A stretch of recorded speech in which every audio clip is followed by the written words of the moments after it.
El Barcelona pasó en cuestión de semanas de soñar con el triplete Va a ingresar al área, le va a pegar de zurda de ¡golazo!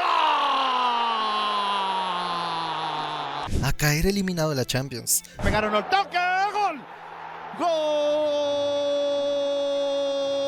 Pero cuidado, porque esto no es una historia de fracaso, es una historia de orgullo. Que Rafinha se viene el primero, achica Neuer, gol.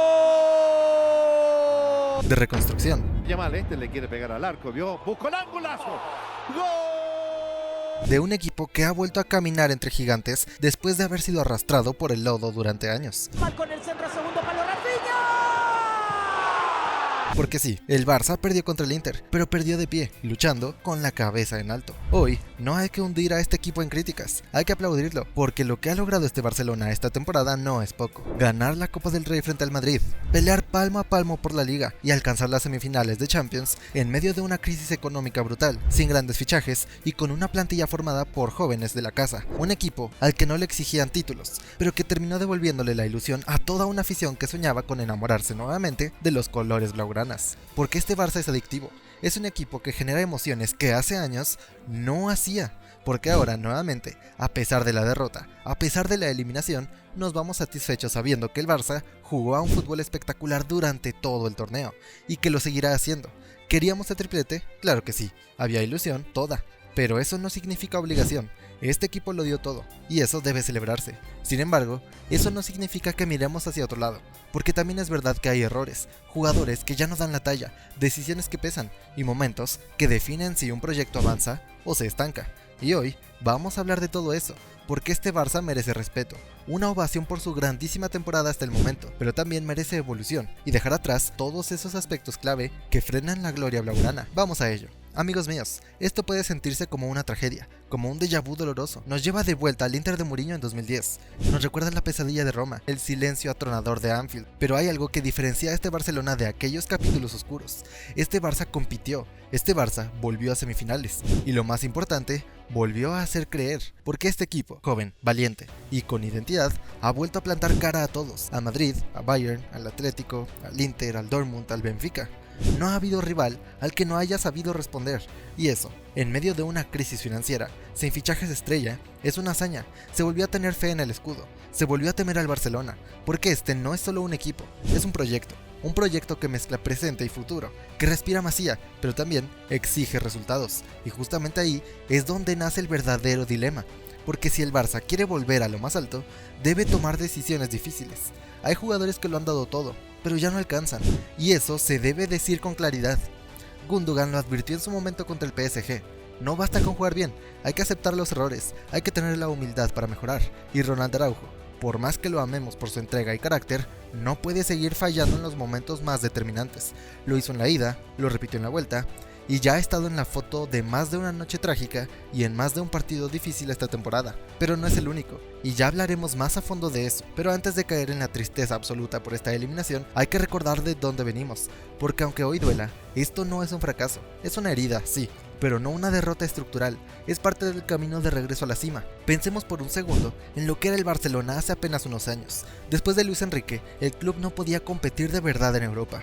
Vivimos la etapa de Ernesto Valverde, que tuvo un gran arranque, pero que terminó arrastrando un equipo sin alma, con desplomes históricos. Luego llegó Ronald Koeman, y el caos. Se fue Messi, y después, pelotazos, Piqué de delantero, una plantilla sin rumbo, una identidad perdida. Jugábamos a lo que saliera. Ganar era una utopía, competir una excepción. Y sí, Xavi nos devolvió a la liga, nos dio orgullo interno, pero su segundo año fue un reflejo de que ya no alcanzaba. Se perdió la brújula táctica, se perdió el impacto, y ante los grandes no dimos la talla.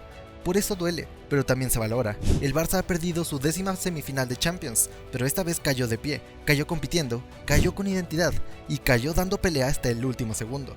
Y eso para este club ya es volver a empezar. Por eso decimos que esta derrota no se parece a las de antes, porque esta vez se ha perdido con honor, porque este equipo, que muchos daban por muerto antes de empezar la Champions, llegó hasta donde solo 4 equipos pueden llegar, y no por suerte, no por sorteo, sino por fútbol. Recordemos el camino.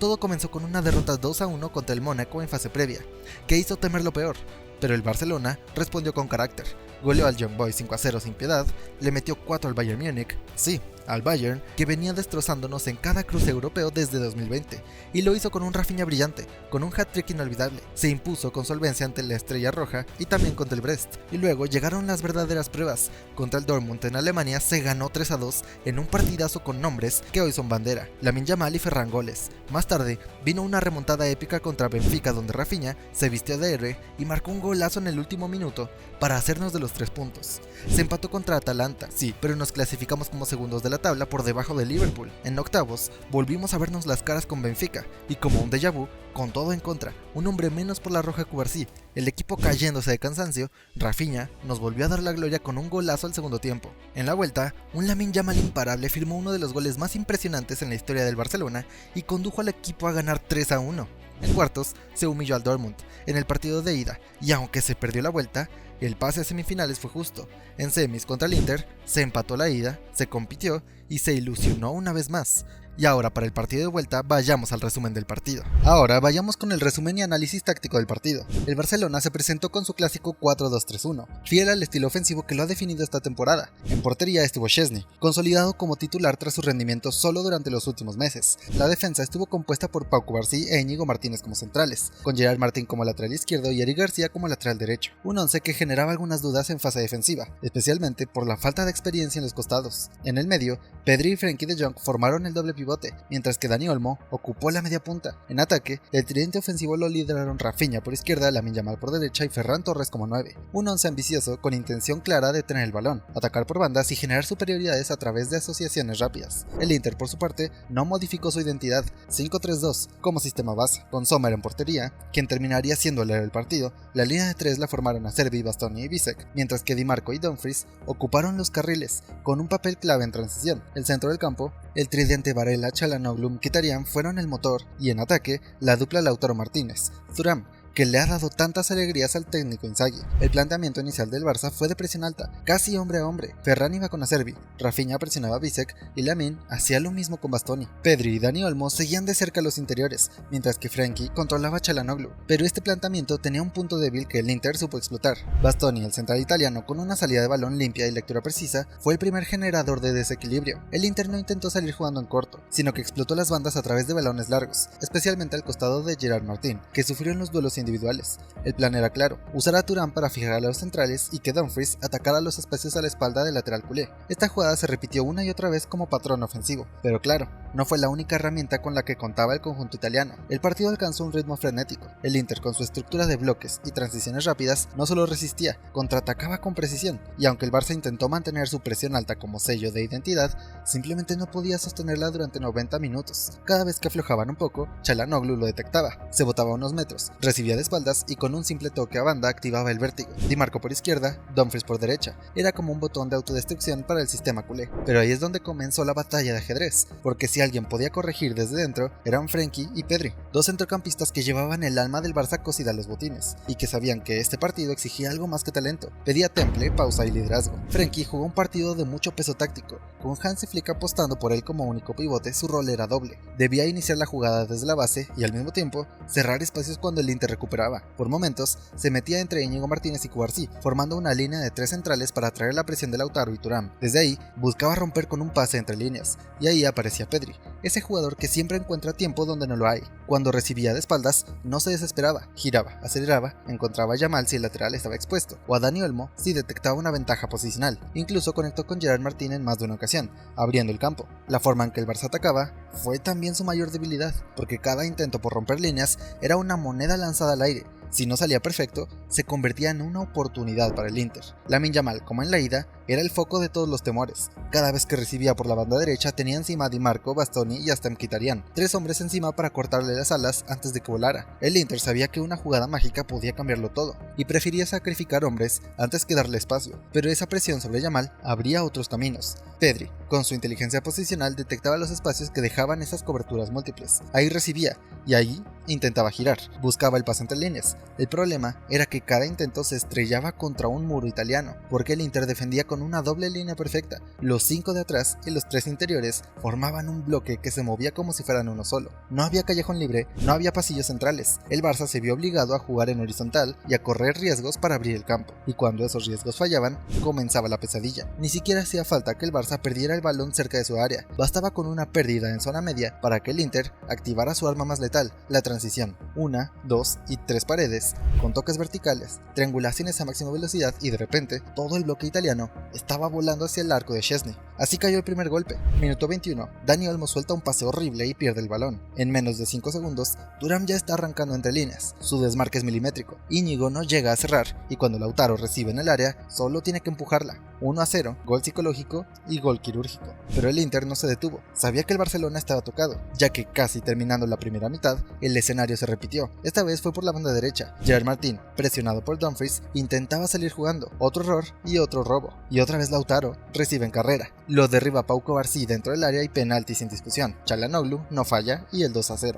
El segundo tiempo comenzó con un silencio tenso. El Barça estaba 2-0 abajo, parecía liquidado, pero ahí en ese abismo ocurrió algo inesperado. El equipo de Hansi Flick cambió por completo su actitud. No solo querían remontar, sino que creían que podían hacerlo. Gerard Martín, que había sufrido en defensa, decidió atacar sin miedo por el costado izquierdo, y ese simple cambio fue un terremoto táctico, porque mientras el Inter se enfocaba en tapar a Lamine Yamal, Pedri y Dani Olmo empezaron a aparecer con más espacios por dentro. Lamine era una amenaza tan grande que cada vez que recibía, el Inter se replegaba con pánico, y mientras todos lo miraban a él, Pedri desde las sombras comenzaba a construir pensando en dejar con espacios a sus compañeros para que buscaran hacer centros al segundo poste del Inter detrás de las espaldas de los defensores. Y entonces vino la jugada que encendió la esperanza. Minuto 61 y Gerard Martín recibe por izquierda, levanta la cabeza, centra el segundo palo y ahí aparece Eric García, libre como si nadie lo esperara, y gol del Barça. El 2-1 levantó al estadio y encendió la llama, pero no era suficiente, porque el Barcelona estaba en trance. Atacaban con precisión, tiraban la línea del fuera de juego de forma milimétrica, recuperaban con agresividad y cada balón dividido parecía inclinarse a su favor. Y el minuto 74, otra vez Martín, otra vez centro al segundo palo y esta vez es Dani Olmo quien llega para cabecear y mandar a la red el balón. 2-2 y explosión total. El Inter estaba desbordado. Por primera vez en todo el cruce parecía que no tenía respuestas y el Barcelona, impulsado por el alma de su escudo, fue por más. Minuto 87, Pedri filtra un pase mágico como solo él sabe hacerlo y Rafinha ataca el espacio, y aunque el guardameta tapa su primer disparo, el contrarremate sí que se coló a la portería. El 3-2 no era solo una remontada, era una declaración. La final estaba prácticamente en la palma de la mano del Barcelona. Ahora solo debían aguantar el resultado, pero el fútbol no perdona distracciones. Primero, el Inter gana el rebote en un pelotazo desesperado. Gerard Martín es quien intenta tapar después un pase a Thuram, que lo logra, y aquí hay una polémica, ya que Thuram le hace tropezar y nunca se marcó falta. Es aquí donde viene otro error defensivo. Acerbi, central del Inter, está totalmente al ataque y se mete a recibir el centro. Acerbi llevaba todo el partido jugando y aún así logra anticiparse a Araujo, que estaba completamente fresco, recién había entrado al campo, y después el central italiano marca el gol del empate al 89, y lo peor estaba por venir. Ya en el tiempo extra, minuto 99, Ronald Araujo otra vez comete un error que no perdona a la élite. En lugar de cerrar hacia la línea de fondo, se cierra hacia adentro. Thuram lo ve, lo olfatea, gana la línea y centro hacia atrás. Fratesi aparece solo y marca el 4-3. Por supuesto, el Giuseppe Meazza explotó, y aunque el Barcelona lo intentó hasta el final, se encontró una y otra vez con un muro llamado Sommer. El portero danés hizo 7 paradas monumentales. Fue sin duda el hombre del partido, porque al final este fue un encuentro que el Barcelona mereció ganar, pero también el Inter de Milán, un duelo de gigantes, de emociones extremas y de belleza y tragedia. Cuando un equipo entrega todo, lo normal sería que el destino lo recompense, pero esta vez el destino tenía otros planes, y esos planes llevaban guantes. Se llamaban Jan Sommer. El portero suizo fue, sin lugar a dudas, la razón por la que el FC Barcelona no estará en la final de Múnich. Aunque encajó 3 goles, fue el héroe de la noche, el último bastión, el que apagó cada llama cuando el Barça parecía prender fuego al partido. No fue solo una gran actuación, fue una actuación legendaria, en el momento más difícil de su carrera en el Inter. Sommer respondió con una solvencia escalofriante, paró disparos imposibles, salió a cortar centros con una autoridad que desesperó a Yamal, a Olmo, a Rafinha, a todos, y cuando la defensa se quebró, él se multiplicó. Quizás la imagen que lo resume todo sea esa tajada quemarropa frente a Eric García, o esa tajada milimétrica de Lamine Yamal, un remate que parecía gol, que tenía dirección, potencia y tiempo perfecto, pero no, Sommer voló, como si todo se detuviera y como si la portería tuviera un imán. Esa parada, más que una intervención, fue una sentencia.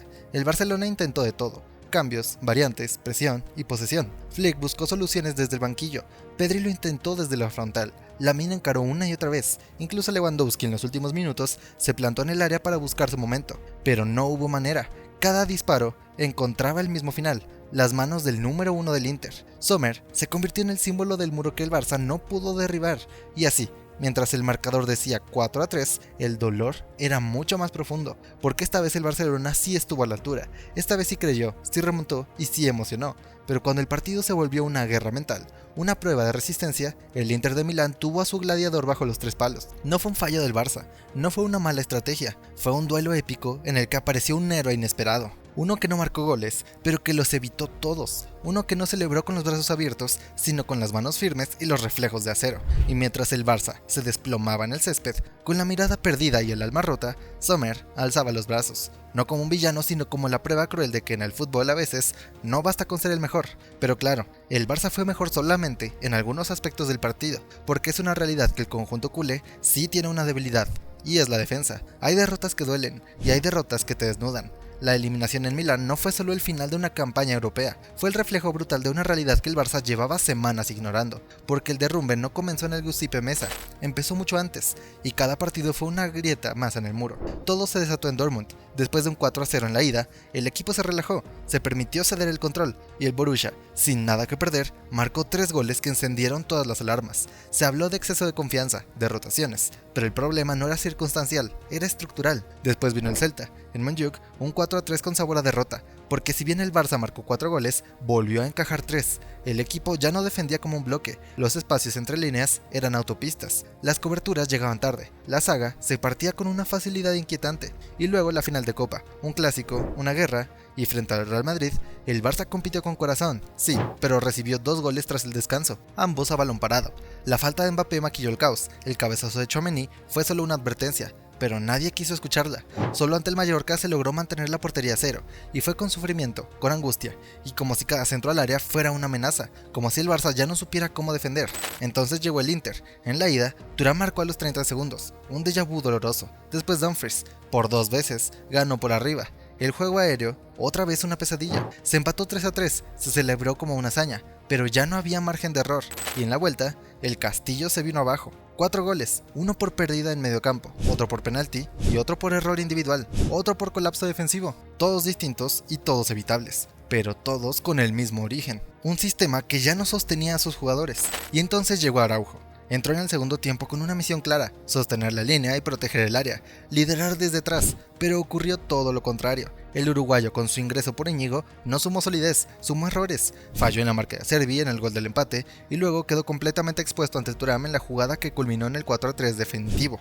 Fue una pesadilla, lo más grave es que no fue un accidente, ya es un patrón. Apareció en la foto en 2 goles del Benfica en aquella victoria 5-4, perdió la marca de Guirassy en Dortmund, recibió una roja determinante contra el PSG la temporada pasada y ahora 2 fallos más en una semifinal europea. Araujo ya no es garantía, su fuerza defensiva se diluye y su salida de balón es limitada, y si llega una oferta, por mala que parezca, el Barça debería empezar a considerar su venta, porque el juego de posesión, la salida con balón, no es su fuerte. Además, también debemos hablar del arbitraje, ya que como dijo Hansi Flick, las decisiones siempre fueron 50-50 favoreciendo en su mayoría al Inter. Curiosamente, es el mismo árbitro que anuló el penalti de Julián Álvarez por un supuesto doble toque, es el que tenía una maleta con el escudo del Madrid en los vestidores, y en este partido no marcó el penalti de Lamine, ya que hubo 2 toques hacia el canterano, uno fuera del área y otro adentro, que es lo que termina derribándolo.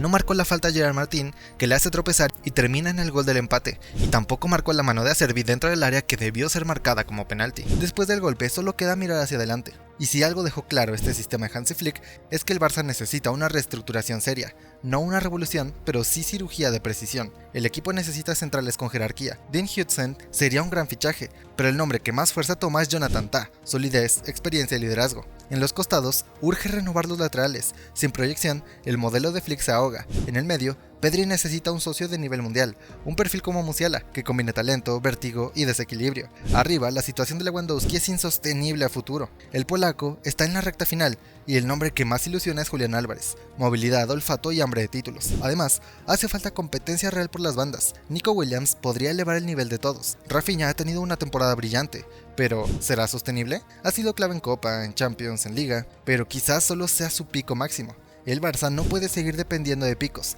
necesita constancia, y para eso también hay que soltar lastre. Araujo parece sentenciado, Ansu Fati debe encontrar una salida, Ferran, un caso similar.